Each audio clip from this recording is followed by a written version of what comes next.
All right. So, Ms. Bridget, here we are. We're back for another week of the Healing Members Workshop. And this week, we are talking all about goal setting. How do you set SMART goals? You probably already heard that acronym um, outside of Byte Wellness, fairly commonly used in business, etc. But we're going to think about how we can use SMART goals in our uh, health behaviors, in our healthy habits. How are you, by the way? I'm good, thank you. Good, good.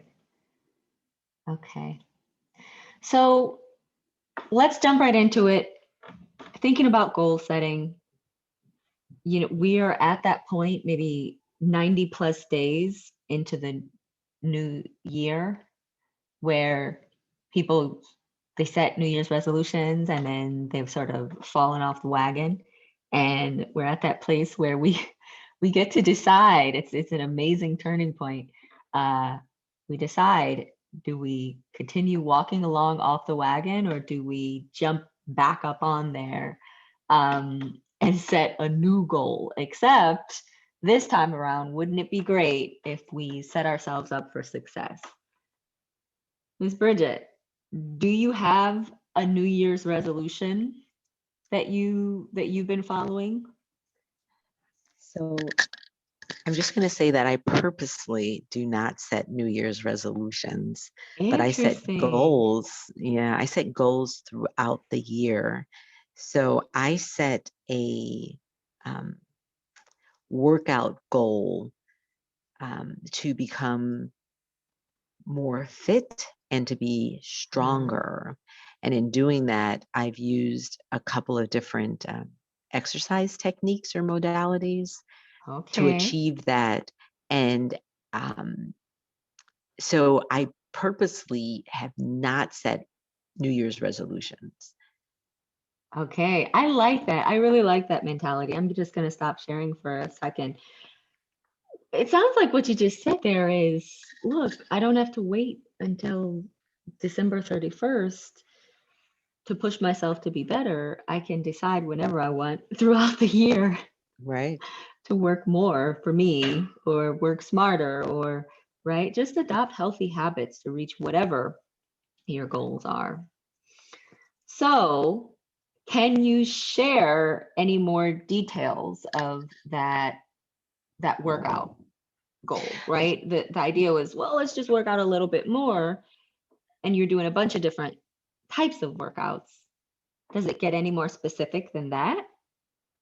Yes. So I received a Peloton bike for my birthday last July, Oh, that and helps. That's that nice. helps. And that gives you this sort of idea of community that you can work out with, if not live or real time, definitely on Hmm. demand with these Okay. instructors, and they're encouraging you. I actually friended a couple of people that I knew um, through Peloton and through these different hashtags. And sometimes we're working out together, and it encourages you. You're not actually doing the same activity, but you're on together. And it's sort of helpful to know that you've talked to this person, you have a like-minded person, and it's almost like having a workout buddy, even though you're not in Huh. the room together, you're both interested in achieving. So my initial goal was to ride the Peloton, get to at least 50 rides, and I wanted to do it in a short time. Uh-huh. And I didn't do a good job of it. I was not very good at keeping to the goal. So Mhm. maybe 3 months later, I kind of looked at how many times I got on the Peloton, how many times I lifted weights, how many times I did anything else.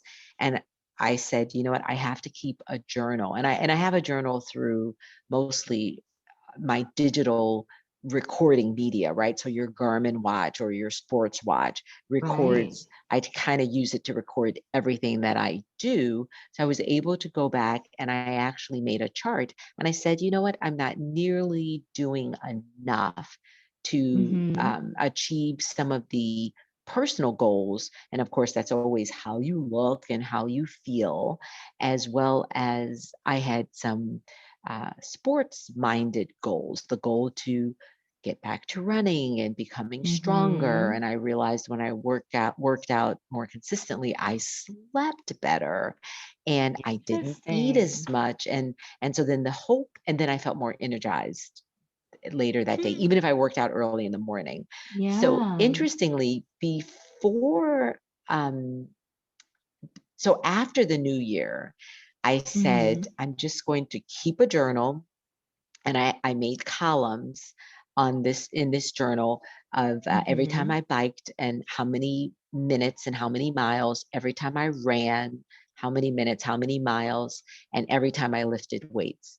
And the Yeah. goal was to, in a 30-day month, the goal was to be active more than 16 times. So more than half the time. Okay. Yep. So So that if essentially every other day, every other if you day, had to kind of average it out. Okay. and then if I realized, and then I would look at that journal um, every other day, and then at the end of the week I would tally up what I had done, and if in Mm-hmm. a given week I had not been active in some capacity, either lifting weights for 40 minutes, biking for 45 or more, jogging for 30 or more. Those were my goals. I said, if I'm going to do it, those have to be my time limits, right? Okay. Um, if I did not do one of those, and sometimes I did two things in one day, like in the first thing in the early in the morning and then in Uh-huh. the evening, or I would bike and then lift, or I would jog and then lift. Um, Mm. so if I realized I wasn't meeting my goal for at least 16 days per month, then I would take Mm-hmm. successive weeks and work out every single day. So that kind of Okay. worked. To And make now, up for what you to missed. make up, and I just push Okay. myself, and that's it. Okay. That's interesting. So, I mean, you just mentioned a few different really useful goal setting tools. So, you're getting specific with the quantity of workout, right? You're saying 30 minutes, at least 30 minutes for each of these sessions. That's how I'm going to define a workout. hmm And you're also getting specific with the not exactly frequency, but the quantity of workouts or the number of workouts you'll complete in a specific time period too. hmm So hmm all those uh, sort of tie back into the specificity and the measurability of our goals. And as we said before, specificity, measurability. I didn't say this to you directly, but we covered this in the text message thread this week. hmm hmm Um, this SMART goal sheet, which I'll share with you in just a second. Um, the SMART acronym stands for specificity or specific goals, measurable for the measurability of your goals. Um, there's this question of whether your goals are attainable or achievable. That's the A. And then this question of whether your goals are relevant, right? Whether you can maintain the motivation, for example, to continue uh, through the more difficult parts of creating this habit and sort of overcome distraction. And then we've got the fifth category is that your goal is timely. So that's the T. Hmm. And that's where maybe you're looking for a deadline. So I think you've got specific and you've got the measurable component in that 30-minute criteria. And then Um, what I would ask you, you've got the timeliness too, right? Focusing on 1 month as your interval for measuring whether or not you've achieved your goal of doing, it was 16 workouts, right? In 1 month? Yes. Okay. Yes. All right. So let's go back to the screen. See what we've got here. And what I would ask you then, right, based on what you told me about how you might get to the last week of the month and find that you had sort of not worked out as frequently as you'd like, and you had to just lump maybe all 7 workouts in the rest of the days of the month. So I would ask you how often that happens, that you find yourself coming to the end of the month having not continued the workout schedule. So that's sort of the first question, or the first So part of that the that question. happened only one time, because Okay. now I I keep track of every single thing every day. So I check back every day, and I can then determine if I'm not as aggressive as I should be. And instead of waiting to that last week, I'm sort of analyzing, hey, I'm on a roll. I'm ahead of my 16 days. Let's see if Yeah. I can keep this up. And then it's sort Yeah. of a new goal that I've set. So then I'm beyond that 16-day. I'm going to keep on going. And now Yeah. my new workout number is going to be 18 now. So I have never had Got to you. save it to the end of the week again, because I said that's Okay. crazy, because I'm just going to die. At the time, I could do that now. I could work out 7 days in a row now and be okay. At that Yeah. time, it was painful. So what you're saying is this workout plan you have, it is attainable. In fact, you have attained it and you've maintained it, which is Hmm. wonderful. Yeah. That's Yeah. So that's really great. You've done this naturally. You followed the SMART goal setting acronym. And I'll tell you why it ends up being so important to not necessarily follow this acronym perfectly, right? But sort of use this as a guide for understanding whether you're making your goals specific enough to hold yourself accountable. And that is what you just said, essentially, is, well, now I check every day to see where I am in terms of reaching my goals. You set up this new system for accountability for yourself, Hmm. in checking every day so that you're actually reaching your goals. What so many of us do, and I've been guilty of this too, is we say, especially around New Year's resolutions, we say, hey, I want to lose 5 pounds. My goal, my big goal that I keep coming back to is I want to get back into the habit of working out every day, like clockwork. There was a time when, as a D1 athlete, and in the years leading up to that, and even in the years after that in medical school, I was so accustomed to spending those 2 to 4 hours every day working out. And as a student athlete, I had my schedule set up such that I had the time free to work out, right? That's what practice is for. Now, no one is giving me 2 hours to work out every day. And it's, as you well know, no one's giving you a Peloton break in between your patients. Hmm. Um, so, one of the more challenging things for me has been rebuilding that habit. And I found that when I do the really simple pie in the sky goal setting, and I say, all right, this week, you know what? I'm just going to do it. From now on, I'm just going to exercise every day. It just doesn't work. That's not really a specific goal. I haven't said how much time I'm going to spend exercising. I haven't said what time I'm going to exercise. I haven't decided exactly how it's going to happen. I'm not necessarily preparing my schedule to support that. So then inevitably what happens a few days in is I get busy. Uh, Something else happens. There's an unexpected call added to my schedule, right? Schedule changes. And suddenly I'm negotiating with myself, okay, should I go work out during this period or should I finish this other work? Um, and then sometimes I choose working out, sometimes I choose this other work, but pretty consistently without taking the steps to ensure that I could complete my goal really easily, I just failed every time. And it's not because I didn't want to, Hmm. and it's not because I'm just an awful, unmotivated person.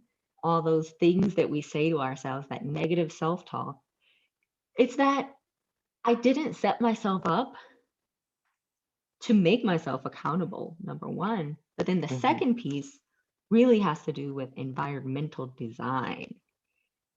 And so that's something that you and I have spent a lot of time Hmm. talking about. What do you think about this these smart guidelines? You did it naturally. Did you have to learn how to set attainable goals, or is that something you've always been able to do? So I love this SMART goal rubric. This is great. So I guess um, also being a previous D1 athlete, You were an athlete too, exactly. um, I think you wind up learning how to set goals. I mean, especially being an athlete in high school as well, setting goals so that you can still achieve all of your AP tests and you can still work out What and you can, sport did you play? um, I didn't mean to cut you off. in college track and field, Northwestern. There you go. Yeah. So we both ran track, and track is really specific. You were just getting into this, Mm-hmm. right? Mm-hmm. I want to Yeah. run this time Yep. on this date or by this date, like Right. by the championship meet, right? Or by the Right. qualifiers. And in order So to do yeah, that, I need to do I have these to work this workouts, hard. Hmm. right? So it's an automatic. So from in at least from a team sport point Hmm. so from a guided sports point of view, this SMART uh, rubric is already built in to your psyche because that is how Right. you achieve your goal. If you are part of a basketball team, you're trying to win a championship, or your personal goal as a swimmer, and you want to have a better time at your 200 butterfly, Yeah. you have to work this hard every day and even harder to achieve this goal. And so Yeah. I, so you're right, but that is so true. I never thought of that. Um, when you're in college or if you don't work, you have so much more time to exercise. If you were working 9 to 5 or longer, and then you have children and you come home and you have to Mm. cook, by the time you get home and do that, who wants to work out? It is so easy to say, I'm too tired. And that is where I would never achieve my 16-day goal. And that's when I Yeah. said, if I had to figure out the timing. So I Mm. realized if I am a very early riser and it's easier for me, and I don't have small children at home that I have Mhm. to get ready for Mhm. school. So I know that makes a difference, but I can be on my Peloton at 5 and get at least an hour workout in or 45 minutes. So my Yeah. goal now, I would never reach that 16-day goal if I waited till after work. Because once you come home and you cook and you sit down and you relax, or you realize there's more work to do, before you know it, it's 8 p.m. and you are tired, and you've Yes. been up since 5 in the morning. And so you've been up for 15 hours, and it is hard to be motivated to exercise at that time. But I've actually done it still. but it is so much harder to do. But Yeah. so I find if I just wake up, alarm goes off, you just get right up and go for that run or get on that bike, and that is your time. And I could do, and then my minimum goal is always 30 minutes, always 30 minutes. But I've even gotten beyond that. Now my minimum goal is 45 minutes. It has to be 45 Okay. minutes. So I've Okay. expanded Right. that. At first it was 30 and now it's 45.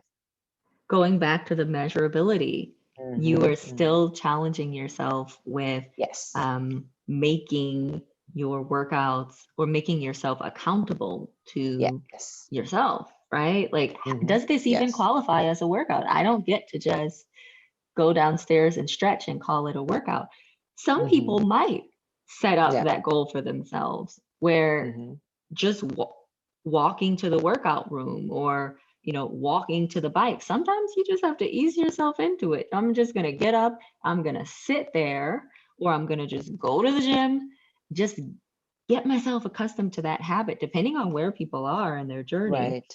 That's Sometimes you exactly just have to right. do that and not be too Right. hard on yourself about how much you actually do there. Eventually, um, you can set up new metrics. Right. But right, Right. Yeah, you're you are right. hitting.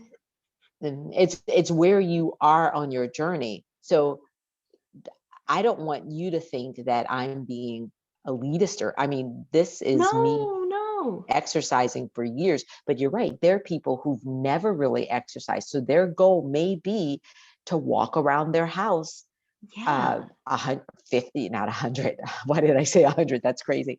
To walk around their house 10 times. And that may be 100 steps. And you're going to yep, walk those 100 steps, a trek from the front door to the back door. And you're going to do that 6 times with your favorite TV program or music. That may be your goal. It exactly. is, but it has to be a goal. And I didn't start, I mean, at 45, I started at least 20 minutes. I was at least Right. 20 minutes. And then I went to, oh, I can do this. Then it's going to be at least 30 minutes. And now it's at least 45, because that's where You I are just am since July of 2020. you are dropping gems here, Miss Bridget. This is nuts. Let me see what I can distill from this because there's so many great points you made. Um, first I just want to point out that you're doing such a great job with the SMRT, right? The specificity, the measurability, the um, relevance, and the timeliness or the timing Okay. around your workouts. You Okay. mentioned this this topic that falls into attainability. So the SMRNT in this acronym really have more to do with accountability, just being really clear, or I would say probably the SM and the T are more consistent with accountability, writing out in as specific as possible, in terms that are as specific as possible, what you plan to do, and um, creating terms around deadline, around defining what it is that you're doing, all to Okay. back into how do I know whether I did it or not? How can I be honest with myself about whether I've done it? So all of that is accountability. The relevance piece ends up getting at motivation a lot more. The question is, do I even care enough about this, right? Are these workouts relevant to my life? What's my reason for doing them? If I'm going to get up every day at the crack of dawn and do this workout, I got to have a good reason. So you have that conversation with yourself about whether this goal is relevant to you. But then the A, I love blowing up this topic of attainability because that's where behavioral economics and behavioral science really um, that's where they just get in there and have a party, right? That's where they're actually very relevant. So I'm going to share one more piece of my screen here. And we're not gonna, it looks like we may not have as much time to focus on this as I'd like, but you know, to be continued. As I'm pulling this up, I'm gonna ask if you're familiar with design theory for health behavior change. I am not. Yeah, that's a jargon. As soon as I said it, I was like, why would she have heard about that? But I'll tell you, as a primary care doc, it's so relevant. And I spent a lot of time in public health school learning about these health frameworks or health behavior frameworks that that try to explain why we do what we do, right? And specifically, why we've developed certain health habits and how we can shift towards healthier ones. So cross off health habits and just think goals. That's what we're talking about with this SMART goal setting framework, is just how do I reach my goals, right? In this context, it's health habits or health behaviors, but the attainability piece of the SMART framework begins to ask us all these very important questions like, do you actually have time to complete your goal? Do you have a trigger that is going to remind you to complete your goal, right? Do you have a trigger that's going to remind you to wake up and work out? Do you have access to a workout space and workout gear? Do you have access to resources to achieve your goal? And then there's this other question of, well, do you have greater access and greater availability to the resources that will support you in reaching your goal? Or do you have greater access or greater availability of distractions? And so weighing resources versus distractions or barriers ends up being really important. And this is why I got so excited, because what you said about choosing the morning to work out is a perfect example of this. What you did is you said, look, I've got tons of distractions throughout the day. I've got a full-time job. I'm out and about all the time. I have people at home asking for things, want to spend time with me when I get home from that job. And I still have more work to do from my job when I'm at home. So essentially, the distractions and the barriers to working out, they start rising like as soon as you wake up, right? And they peak, it seems, right before bed. They don't downturn at all. Like there is no point maybe during the day when your distractions dip suddenly. You just, or where you can predict that they will dip, right? They just sort of keep rising. So in the morning, it sounds like, is when the availability of workout time outpaces the distractions.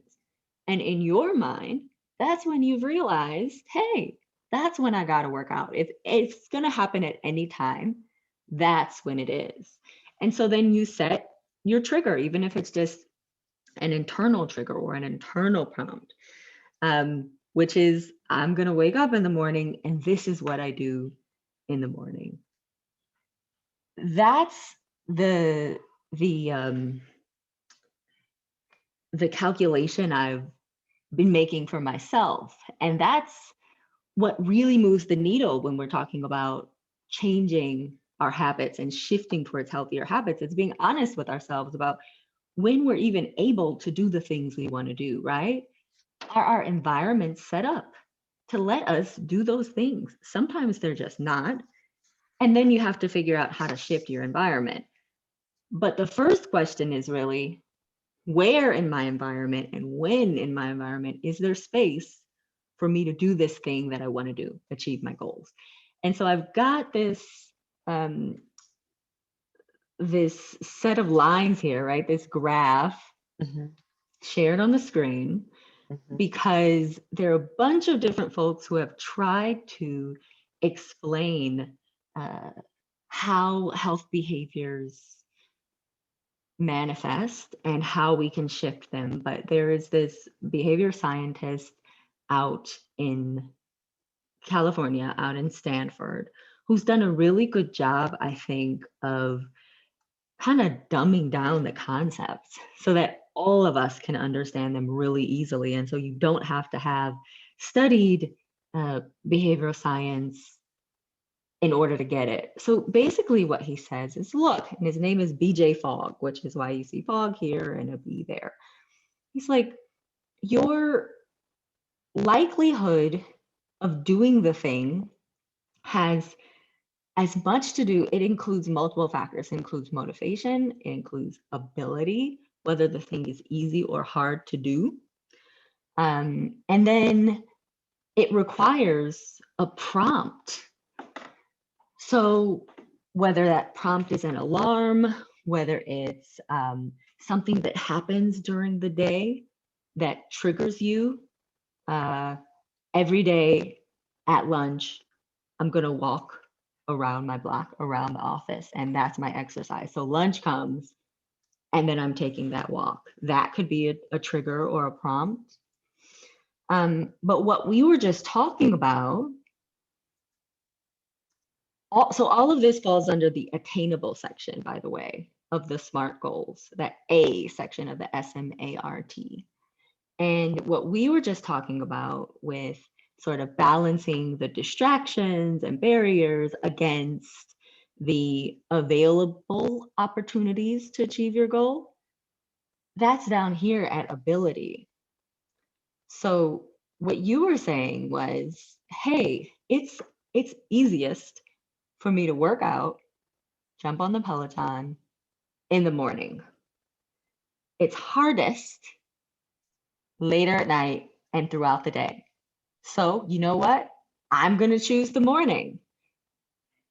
Where we have the greatest success in reaching our goals and adopting new health behaviors is when we are both somewhat motivated and we find ways to make it very easy to do our thing.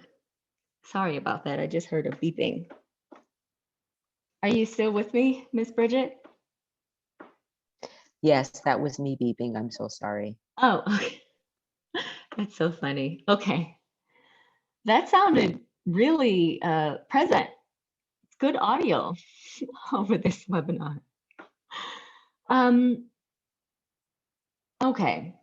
So what we see here is that the right side of the screen, sort of upper right side, is where prompts and triggers will work to help you change your behaviors. And you'll see that we reach that right side, the right side of this green action line. We reach that if motivation is high, if you're willing to just do anything necessary, you can change behaviors even if the behavior is really, really hard. If you're super determined, right? But that's a heavy lift. That's asking a lot. So it turns out that even if your motivation is on the lower side, but you've made it as easy as possible for you to do the job, to get on the Peloton or to work out, right? Because the Peloton is in your house, you just got to go do it. And you're doing it in the morning where you have no other excuses. You've decided this is what I'm doing and don't have other distractions at the time. Then you could actually wake up one morning and have pretty low motivation, just sort of not really be feeling it. And still, because your motivation, rather because your ability is so high, right? It's so much easier so easy to get on the Peloton in the morning, you're still able to do it. And you end up on this right side of our green action line, and you get on the Peloton and you consistently get on the Peloton. And before you know it, you've made the sort of progress that you have, where you've gone from doing 20 minutes at a time consistently to 30 and now to 45, which is amazing. I think what we tend to do, what a lot of us tend to do, is we say, look, I'm going to set this gigantic goal. I'm not going to create really specific metrics. I'm not going to make it measurable. I'm not going to do all the things required to keep myself accountable. And at the same time, I'm not making it very attainable. I'm going to go out and I'm going to like run 10 miles every day. I just decided that's what I'm going to do. Doesn't matter that it's going to take me an hour plus to run 10 miles every day. It doesn't matter that my body's going to be completely sore from the day before and I'm asking myself to do it again.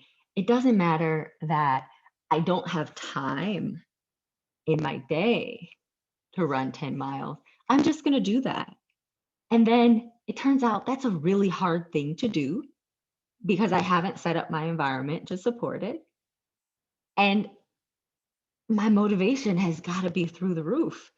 One of these days, I will probably wake up, not really be in the right mood, not feel motivated to run those 10 miles, and I sort of don't do it one day. And then maybe I've broken the habit. And before you know it, maybe I wake up again and I decide, well, I didn't go yesterday, maybe I won't go today. And I've made the goal entirely too hard to attain. But the sweet spot would be if you're pretty motivated, and also the goal is super easy to do because you've switched around your environment or you figured out where there's a sweet spot in your environment. And that's when we're most likely to complete daily or near daily activities, 30 days, 60 days, 90 days, look up, and we've set a new goal for ourselves. What do Okay, you think? so that makes sense to me now, because when I look at that graph, initially I'm asking myself, what does that mean? What is this? It's everything. Yeah. So it makes sense now that you've gone through it. Yeah. Thank you. Okay. That being said, you've done all of these things naturally. Mm-hmm. That's that student athlete experience. Tell me about it. So again, takeaway is, first piece of goal setting is going to be using this SMART goal acronym, making sure that the goals are specific and measurable and attainable and relevant, right? That we can maintain some sort of intrinsic motivation to do this work. And then that there is some deadline set around the goal. But then after that, focus on the attainability, right? If you do all that and you're still not reaching your goals, zoom in on attainability. Have you made this goal as easy to achieve as possible, right? And that doesn't necessarily mean downgrading the goal. In some cases, it might. It might mean instead of running my 10 miles every day, I'm going to start considering that I never run before. I'm not going to start at 10 miles. I'm going to start at maybe like half a mile and just see how I do. That is easier to do. And so on our little graph from BJ Fogg, that's on the easier side.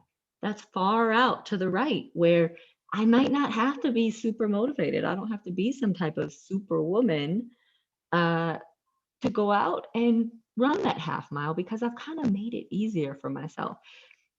Or making your goals attainable might mean, just like you said, Miss Bridget, finding the right time in the day to exercise.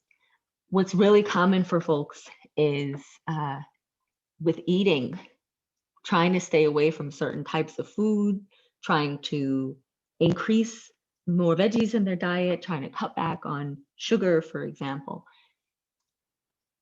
examining the attainability of of each of those goals usually has to do with what food is around you, right? What type of food is most available? If you want to eat more fruits and veggies, make sure fruits and veggies are in your home. Make sure you're buying that at the grocery store and that they outnumber all the other junk that you're trying to eat less of. If you're trying to cut back on soda or pop, then don't buy it. Just don't buy it at the grocery store. If you don't have it, you can't drink it. It's just that simple. You've made it super easy not to drink soda or not to drink pop because it's not around you most of the time. So that's just some things to think about. Got it. Okay. All right, Miss Bridget, we tend to do this, but we're only a little bit over our time. Thank you so much for logging in and for sharing your really incredible goal setting skills, actually. I don't know about that, but Learned something after a while, you just have to set goals to get better. I mean, you have, and then you just have to stick with them. All right. Well, I can't wait to hear how your 45-minute rides are going on the Peloton. So until next week, hope you have a great time. Thank you. Thank you. Have a good week. Bye.